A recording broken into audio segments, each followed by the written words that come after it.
BrainStorm.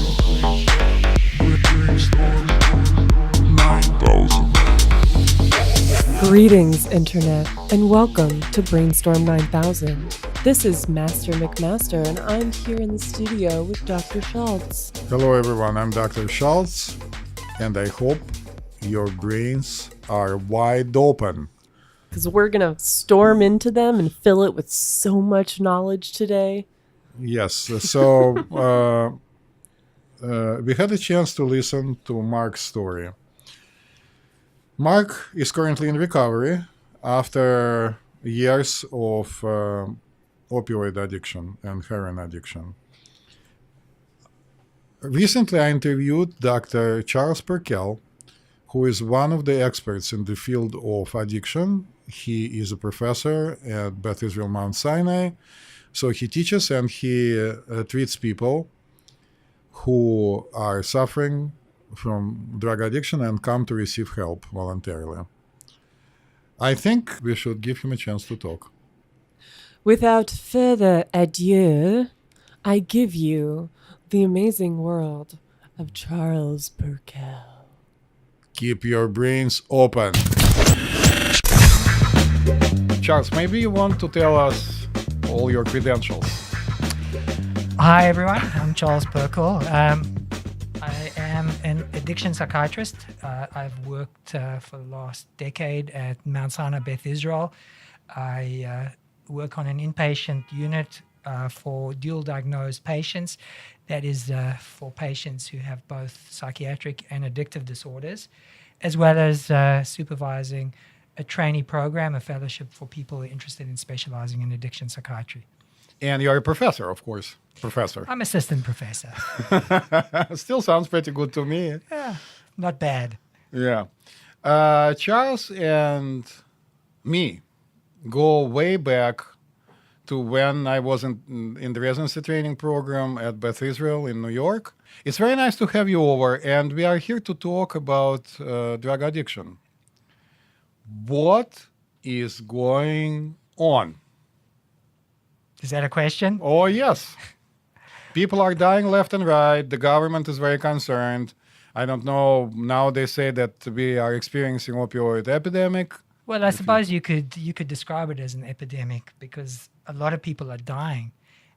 If you want some figures, in 2016, just over a year ago, the figures in that year were over 62,000 people died of an overall overdose, and 2/3 of those died from some sort of opioid drug. And it was in the United States? In the United States. Mm-hmm. In the United States, yes. Mm-hmm. So we certainly are seeing a lot of people dying. A lot of people are using opioids. And keep in mind, for everyone who dies, there's probably 4 other people who have overdoses and survive. And the question is, what's going on? As you say, why is there so much in the way of pain that attracts all these people to using these opioids and dying? Most of those people are dying by accident. I'd say almost all those people die by accident. These are not, or a very small minority of them are an intentional overdose. So what is your take? What are the reasons for people to start opioid abuse, use, and become dependent? Is it an illness, or as a lot of people, we both know it, we all know it in this room, feel that these people are just, in quotes, bad people, almost like criminals? What do you think? Well, you're asking a difficult question, which is why people get addicted. Yes. I think there's a very simple answer why people get caught in a compulsive habit of using something, because it makes them feel good. Of course. That's the simple answer. But behind that simple answer is a much more complex scenario, because most of us in our lives have been exposed to opioids, and hopefully most of us are not addicts. So what's different about this group of people who are exposed to opioids, and I could add exposed to alcohol, exposed to nicotine, exposed to cocaine, that pulls them, lures them into this place of increasing compulsive use? And I think that it's probably multifactorial. I think that on some level, these are individuals who are hardwired in a way that creates a different experience to the majority of people when they're exposed to these drugs. And some of that is genetic. Some of that occurs through life experience that may trigger both emotional and physical pain, that may increase vulnerability. Some of that may relate to other factors that are more difficult to identify. It seems, at least from what I read and from what I see, of course, I sit in the chair, which is far removed from where you sit, because you do deal with people who have addiction issues every single day. I used to see them more frequently before, but it seems as though numbers are rising, just raw numbers of people who are addicted. Is it accurate, or is it because we didn't pay attention before? What is your opinion? Certainly, the numbers of opioid overdose deaths are rising. Whether the true number of addictions is rising is less clear. There have been a few reasons put forward about why there's this increase, and if we look back over the last 17, 18 years to the turn of the century, if you look at a graph, year upon year, there's an escalation in overdose deaths. Some of the factors involved may include easier access to opioid drugs over the past 15, 18 years, and we in the healthcare profession may in part be responsible for that. In our motivation to treat pain, perhaps we swung a little bit too far in overprescribing opioids. A second factor is a more recent factor, which is the importation of a new opioid coming from Asia, which is synthetic, it's manufactured, called fentanyl and carfentanil, which is probably fentanyl is about 100 times more powerful than heroin, and carfentanil maybe 1,000 times or more powerful than heroin. So these are drugs that have now come into this country that are contaminating the heroin supply and producing a very, very powerful high in very, very minor quantities, and which take very little to push someone over the edge into an overdose. One of the things that I heard, and we are, of course, now concentrating mostly on opioid addiction. We'll talk about everything else probably later on in the program. One of the ideas that has been floating around is this. Look, it used to be all natural. For example, you would go somewhere to China, and somewhere in the countryside, an older person would be sitting on the porch and smoking opium just to help along with a little bit of pains in their bones and in their joints, and to kind of float away pleasantly into a different world. And then people came and synthesized heroin, which is significantly more potent. So then the synthetics came in and basically hooked people on significantly more forcefully, and there is no coming back. What do you think about this idea? Let me answer that in a broader way. Our brains are incredibly complex machines that through tens, perhaps hundreds, thousands of years, maybe millions of years, have been designed through evolution to help us to live in a complex environment and survive. And one of the extremely important areas of our brains is the area known as the brain reward system, which helps program us to behaviors that motivate us to do things that are important for survival. To get up in the morning, to come and have this talk, to earn our living, to work hard for food and money, etc., to have sex, to procreate. And those circuits are crucial to survival. And our brains have been very, very finely tuned to respond to our environment in ways that maximize survival. However, modernization, modern civilization, and modern technology perhaps has fast-paced and outstripped what evolution has done. And human beings have produced now chemicals, substances, technologies that are able to enter our brain, to talk to our brain in a much more direct way that is very, very compelling. And one of the fallouts of that is these highly synthesized, highly concentrated drugs that have been designed to enter our nervous systems very rapidly in very powerful ways. Our bodies were not designed to inject heroin, to smoke crack cocaine, to inject fentanyl, to use distilled alcohol. But we found these things that give us an incredible virtual sense of pleasure and meaning. And that is so powerful for some of us that when we're exposed to those things, we can never turn away. And we find ourselves compulsively seeking that high again and again and again, and beginning to increasingly neglect the things in our lives that nourish us, that nurture us, that we would consider healthy. Normal relationships, normal careers, normal self-care. And that's what we call addiction. I don't think I've heard anybody saying it better than you just did. It's very eloquent, and I appreciate it very highly. And of course, it cuts across the entire spectrum of addictions, correct? It's not only opiates. Well, yes, when we talk about addictions, and maybe we should clarify what we mean. Yes, please. Because you were talking about your coffee habit. Right. Are you addicted to coffee? I don't have a habit, okay? I just have to have a cup a day. I apologize for accusing you of having, and we all talk about our coffee addiction. Right. Is it really an addiction?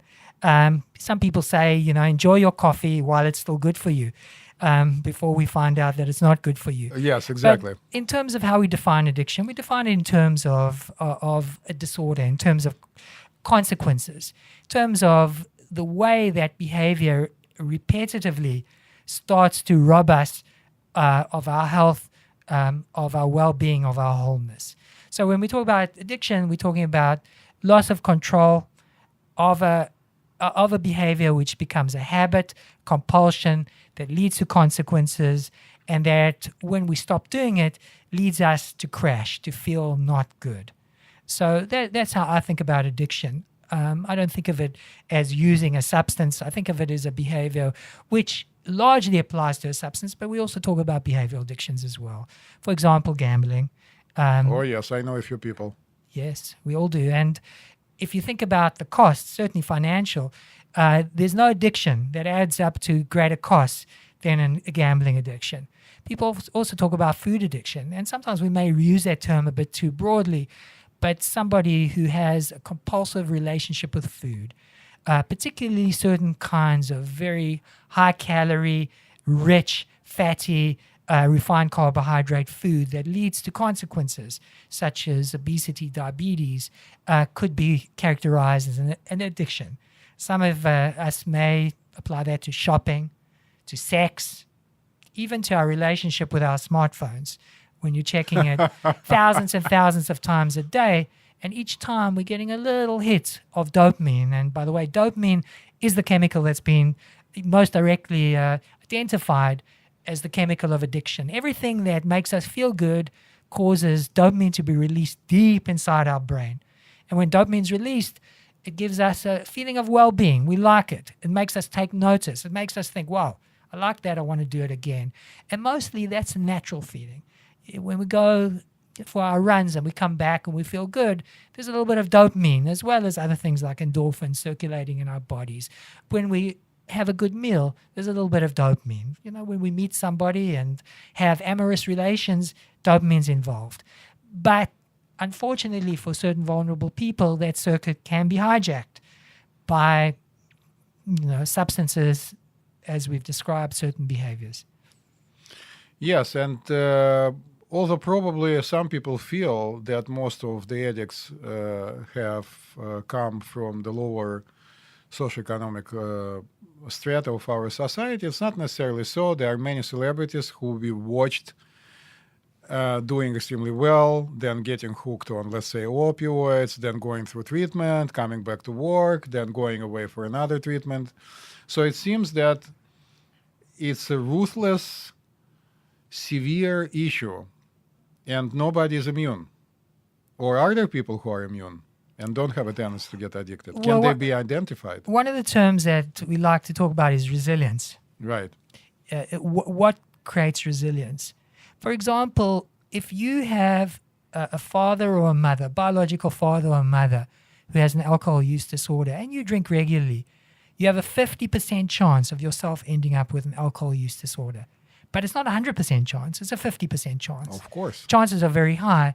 And part of what we look at is what it is about that other 50% that doesn't, that we look at to try and understand what that resilience is all about.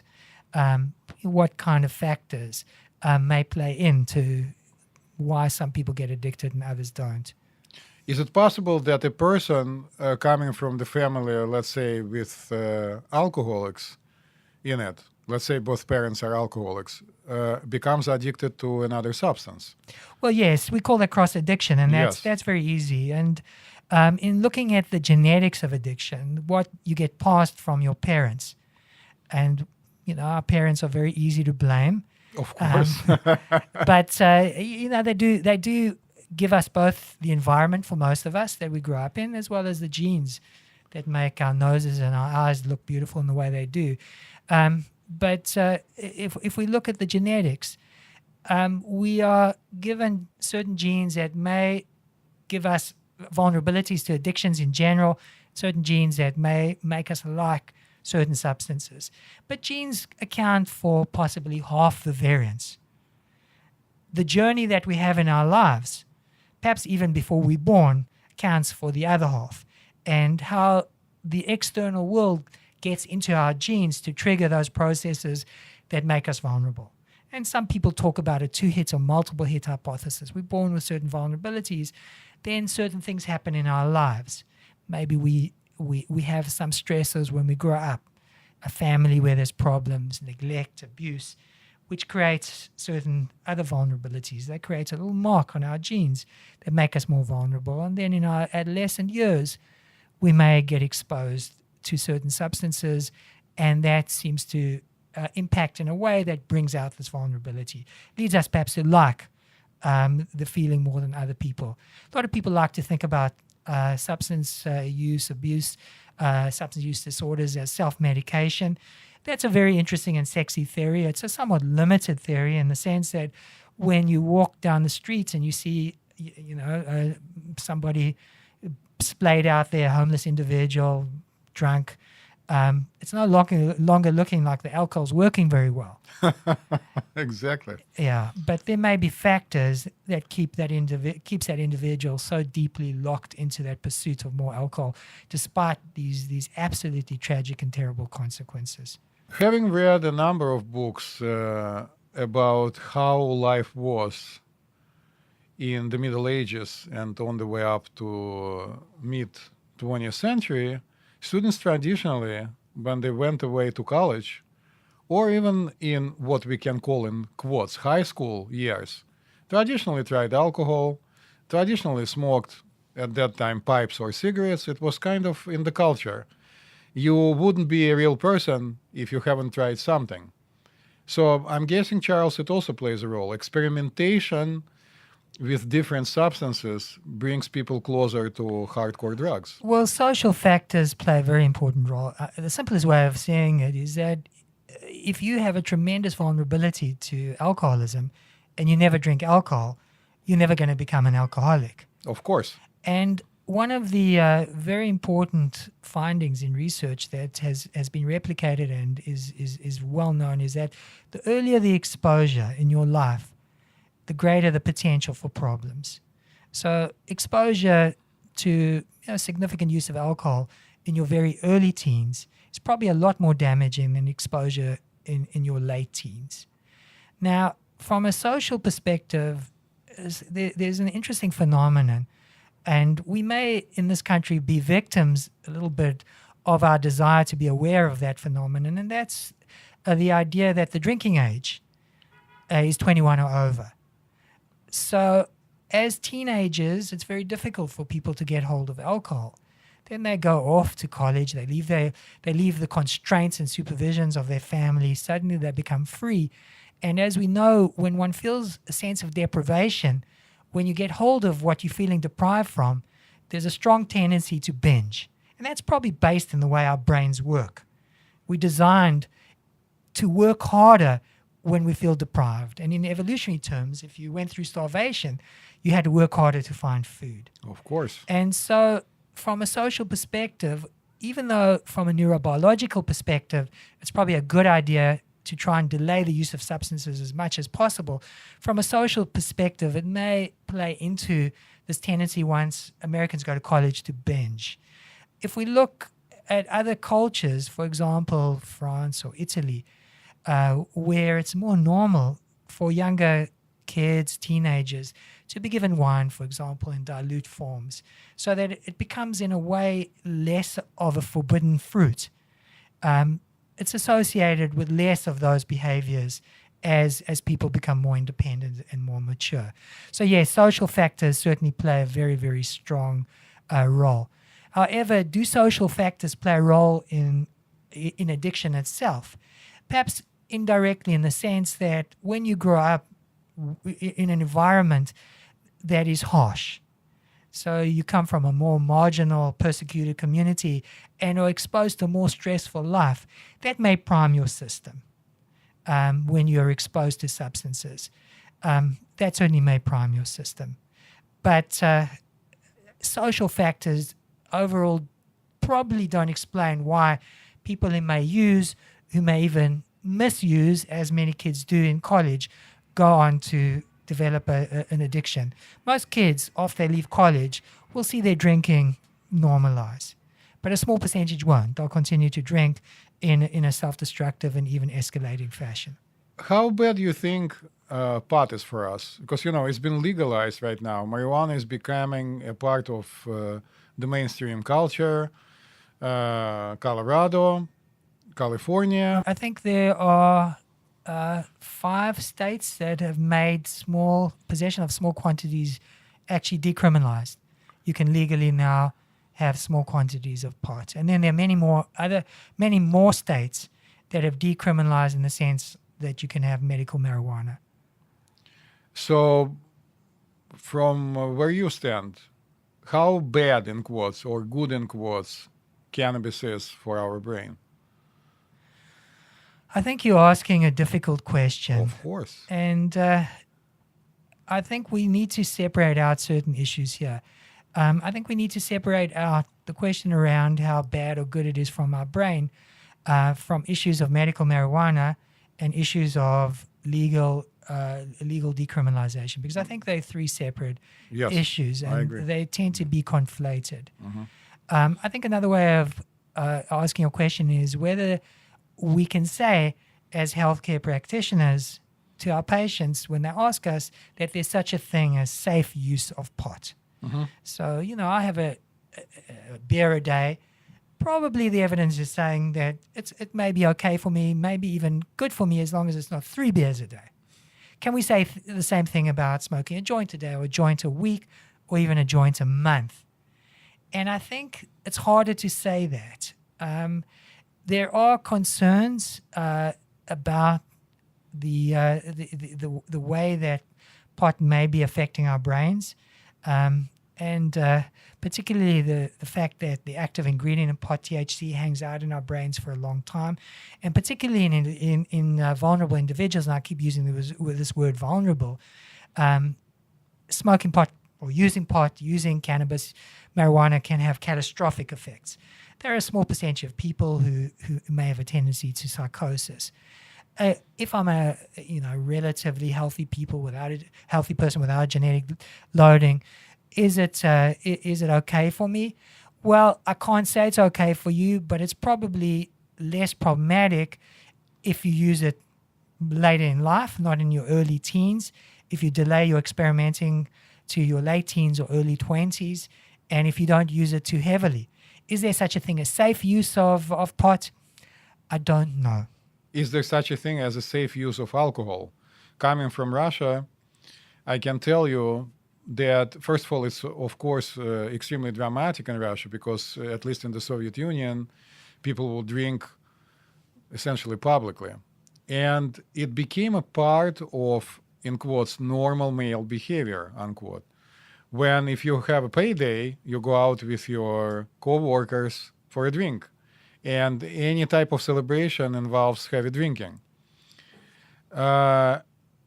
Of course, it enormously decreased life expectancy in males in the Soviet Union and post-Soviet Union territory, especially outside of the areas where drinking, similarly to France and Italy, was in the culture. Georgia, for example, they claim that they invented wine, so it's pretty much the same. People make their own wine. They drink it always diluted, white wine specifically, diluted 50-50 when there is a big party. So it's used to create a sense of community, a sense of connection, not as a part of inebriation. But in the rest of the post-Soviet Union and Soviet Union territory, it was either a Muslim country where it was not the case, people didn't drink, or like in Moscow, where I'm from, people would drink themselves into almost dying. And male life expectancy at some point was mid-50s. Well, I agree with that. And people who regularly use pot, for example, about 9% will become addicted. And I need to state that that is associated with a physical element to that addiction. A lot of people say that pot is not addictive. 9% will become addicted in the sense that it becomes very difficult to stop using. When they stop using it, they feel very depressed. They cannot sleep. They have nightmares. They lose their appetite. They feel anxious. They have bad dreams, etc. So there's a withdrawal syndrome. Probably the most addictive drug around commonly used is nicotine. About a third of people who use it regularly will become exposed. And then the rest of the drugs are somewhere in between that 9% and that 33%. There are two other factors to consider. One is that pot, alcohol, opium have been around through the millennia. There's stories in the Bible about Noah getting intoxicated. Yes. Not a good story. Right. Not a good story. And opium has been used medicinally for thousands and thousands of years. Alcohol has been brewed for thousands, if not longer, thousands of years. They've discovered vessels in the Middle East that are thousands and thousands of years old. The difference is that in 2018, and in modern times, we have the ability to alter those substances in ways that make them so much more powerful. For example, you talk about vodka as compared to naturally brewed low alcohol wine. Even the pot that's available now can be anything from 10 to 15% THC.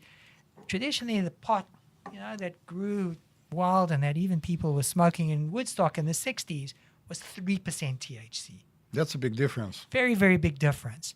When we talk about opium, it contains a small percentage of morphine in it. The ability to synthesize pure morphine and make heroin and produce these other synthetic drugs does change the equation. The second thing to consider when I talk about a tendency to addiction is that it's not a binary tendency. It's not a tendency that you have or don't have. So we could say there's a continuum. Some of us are very resilient. We just do not have that tendency at a very high level. And some of us have a very high tendency, and most of us are somewhere in between. And when you're exposed to enough of a certain behavior or substance, even if you have a middling tendency, you could see that behavior escalating. We would like to help. Is it possible to help people to stop the addiction, especially when it comes to opioids, or let's say all so-called hardcore drugs? Look, it's simple, really. For someone who has found themselves caught up in a compulsive self-destructive behavior, the solution is to assist that individual to disrupt or break that compulsive self-destructive behavior. The question is, how do we do that? How do we help? Of course, we know many, many people recover. Many, many people liberate themselves from that behavior, from the growing torture that they suffer through various ways, like going to self-help meetings, going to Alcoholics Anonymous, going to Narcotics Anonymous. Most people recover without ever seeing a doctor or taking a medication. For opioids, which are such sticky drugs, in other words, they create such a physical dependency and also such an emotional dependency. Individuals who are coming off long-term heavy use of opioids feel so unwell, so bored, so physically out of sorts. We have certain approaches now which can be very helpful under the acronym MAT, medication-assisted treatment. And this includes the use of long-acting substitutes for these opioids, which plug into these opioid receptors, which have become very down-regulated, very frazzled by all these high-dose opioids. They plug in, but in a much more stable way. And two of the drugs that we prescribe are methadone and buprenorphine or Suboxone. We also have an antagonist drug. In other words, a drug that also plugs into those opioid receptors and does the opposite, doesn't stimulate those receptors. It actually blocks them, so that if you try and get high on heroin or some of the oxycodone or any other opioid drug, you find that you just don't get the kick because those receptors are now selfishly taken up by this drug called naltrexone, and it comes in a once monthly injectable form that's been around now for a few years. And for some people, it's a lifesaver. They go to their doctor once a month, they get this injection, and basically it takes away their ability to get high. And with that, takes away, in an interesting way, their craving, because no longer do they feel afraid of themselves. So there are certainly very, very good technologies now available for those who are interested in using them. Of course, we have no cure for addiction, and we like to think in terms of biopsychosocial approaches, biological, psychological, and social. And we need to always keep in mind that addiction is a biopsychosocial problem. In other words, it's not a problem, just of your brain circuitry, of your body. It's a problem both of your mind, of your social situation, of your emotions, of your feelings, of your behaviors, etc. And that approaches that help people to deal with those biopsychosocial problems, going to self-help meetings, finding a community in recovery, going to some form of therapeutic treatment, counseling, to help you to understand and deal with your problems, perhaps getting medications if you need them, not only for your addiction, but perhaps for your other problems, getting therapy for your other problems. All these things are helpful in terms of recovery. So am I pessimistic? No. Is it easy? No. What do you do with people who don't want help? Because as you and I know, in some cases, behavior comes to the point when it becomes dangerous for other people around the addict, and addicts are forced into treatment. In Russia, there is a very popular book that I'm not recommending for people to read. It's called 12 Chairs, where there is a meeting of lifesavers, people who save people from drowning. And their slogan is, business of saving the one who is drowning is the business of the one who is drowning. Of course, it's a joke, but and I'm trying to make it a little bit funny, but what do you do to a person who actually is just taking some time off, going to rehab for 28 days because she or he ran out of resources or was court-ordered? Even some people go to a therapeutic community, which is between 9 to 12 months, right? And remain sober for this time, and then come back out and start using again. Can you make a person not to use? Again, a complicated question, and I think it needs to be dealt with from a number of perspectives. When someone's drowning, to yell from the shore, "Come on, man, just swim," would not be a very helpful intervention. No. When someone's drowning, the only intervention is for someone to throw a rope or jump in and rescue that person. And I think we need to apply that metaphor to people drowning in addiction. Sometimes they need more than just a pep talk to help them to break out of this. The problem comes in the debate about respect for autonomy. And to what degree do you respect someone's autonomy, even when you consider the choices they are making to be flawed choices? In other words, to some degree, their choices have been hijacked by addiction. And do we have the right to intervene against someone's will? And that's very difficult. In fact, there are 3 states, I believe, in America that have committal laws that can allow family or authority to put someone into an institution because of life-threatening addiction. But New York State is not one of those, and most states don't allow that. There are other forms of intervention that try and bolster autonomy, the classic intervention of family, friends, significant others attempting to talk to the individual, attempting to make their concerns known, sometimes making it more difficult for that individual to use. For example, a parent or a significant other making it more difficult for someone to finance their addiction. In other words, sometimes individuals need help to regain their autonomy, and sometimes that help involves depriving them of their flawed autonomy. I would love to finish our conversation, which could be endless because it's such a huge topic, on some kind of an optimistic note. Can you say anything optimistic? As I said, I'm not pessimistic. Yes. I think many people who get caught up in this cycle are able to pull themselves out with a little bit of help, going to self-help meetings, perhaps getting support from a loved one, seeing a counselor, seeing a therapist. Most people are able to recover. I think there's a small percentage of people who get more deeply caught up that we end up sometimes walking around on the sidewalks of New York City that creates this pessimism. Those are really the deep end stage individuals. The other thing to bear in mind is that recovery is not a goal, it's a process.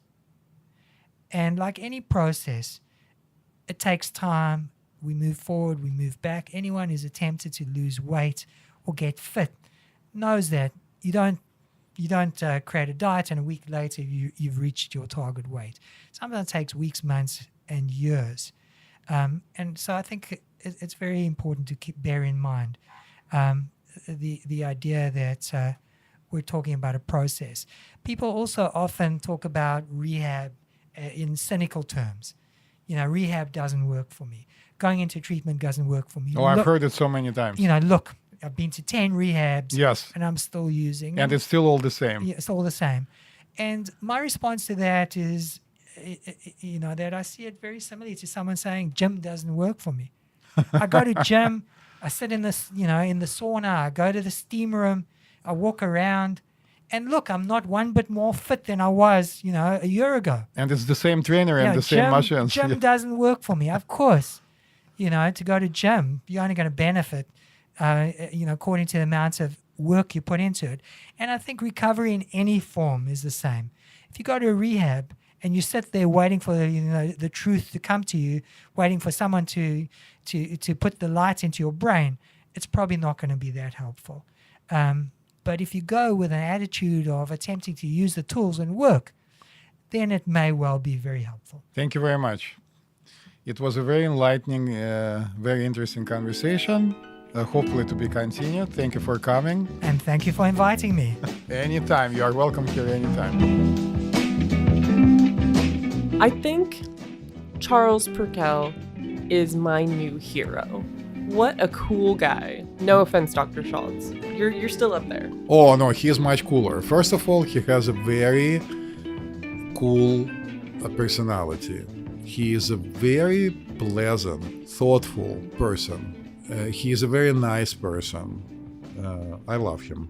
And he's also a very good doctor. So seriously speaking, I don't actually have too much to add to what Dr. Perkel said, and I'm inviting you, our listeners, to continue with us and listen to part 3 that is coming next week, where we are going to interview another person who had a profound experience with, as they say, all the drugs except for heroin. So we That's a lot of drugs. That's got to be a long list. I can't wait to hear what she has to say. Well, and then of course I have to comment on alcohol because after all, I'm Russian. So you've never had a drink a day in your life. I have to tell you, in Russia, alcohol addiction is and always has been a very large issue, and maybe in some of the formats I'll share my experience with you as to how it's been approached there. So today I would like to offer to start our eudaimonia moment. You're going to do the eudaimonia moment? Yes. Oh, let's hear it. I would like to step on a path to eudaimonia in this episode by apologizing to Dr. Charles Perkel. Perkel? I thought it was Perkel. I've been saying No. Perkel this whole time. Me too. We apparently mispronounced his last name. So the name of this doctor is Dr. Charles Perkel, who is a professor at Mount Sinai Beth Israel Medical Center. Well, you're not the only one who mispronounced his name. Perkel, still an awesome guy. Right. Following up on that, I would also like to offer my own Perkel-related eudaimonia moment. Please do. Which is that if you put effort into something, you can actually make a difference. Because, like what Dr. Perkel was saying is that, for example, if you have a program, an addiction program, or if you go to the gym and you want to lose weight, like if you have these resources and you just go but you don't put in the effort, of course nothing's going to change. But if you go and you do put in the effort and you do the required work on your part, which is very, very difficult, whether it's losing weight, overcoming an addiction, whatever, then you can achieve results, right? Yes, I can tell you that there used to be, and still is, a very popular book and a movie which are called The Secret. God damn it. In this, You just had to bring up The Secret. yes, but the secret, in quotes, is that if you really, really want something, it's more likely that you'll be able to achieve it, because just sitting around and doing nothing, this is the message I got from the book, Yeah. is not going to bring about any results. Would you say so? I agree. I think that The Secret is a load of bullshit because it brings in quantum physics into it and all this shit about like how it's the universe. But the point that I think is correct about that is that if you do want something and you do know what you want and you focus on that, it will help you to achieve something. Well, in the sense that you will better channel your behavior and your actions towards that goal. Yes, I cannot forget, for some reason, an example of one of my fellow students when I was in the medical school who was able to get into the medical school, which was very difficult, but actually did not have habits to study as intensely as the medical school requires. And unlike a lot of other people, he did not go to any parties, literally, sat at home and studied with literally headphones on. The headphones were not playing the music, they were protecting him from the sound. It's an extreme example of how basically a C, marginally B minus student advanced himself very fast and became an A plus student at school. And more capable people actually were lagging. Yeah.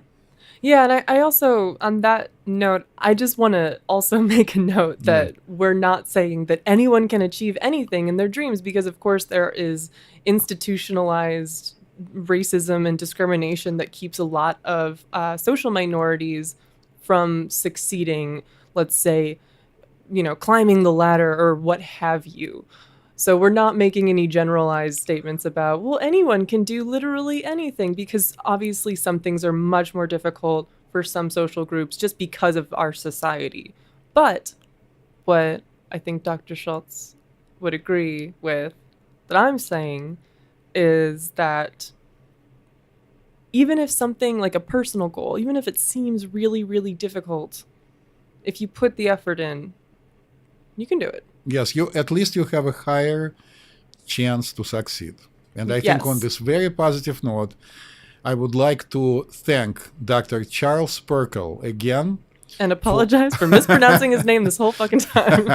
Okay. So on this optimistic note, we are inviting you to continue to listen to our journey, which we promise has an end. It's not an endless journey into the world of drug addiction. Just one more episode next week. Eventually, we will transverse other fields beyond addiction, maybe something a little less depressing. Yeah, but we both felt that it's very important because it's a very large issue in our modern lives. And it would be nice that we all together could contribute to figuring out ways to move away from drug addiction and intentional and unintentional overdoses into a bright world of enlightened future. Yeah, thanks for listening, everybody. Join us next week, as Dr. Schultz said, for part 3 of our series on drug addiction, where we're going to hear from someone who's tried so many kinds of drugs. According to them, let's see what the real story is. But for now, let's sign off and invite people to keep their brains wide open to our podcast. And again, keep them shut to drugs. Except alcohol.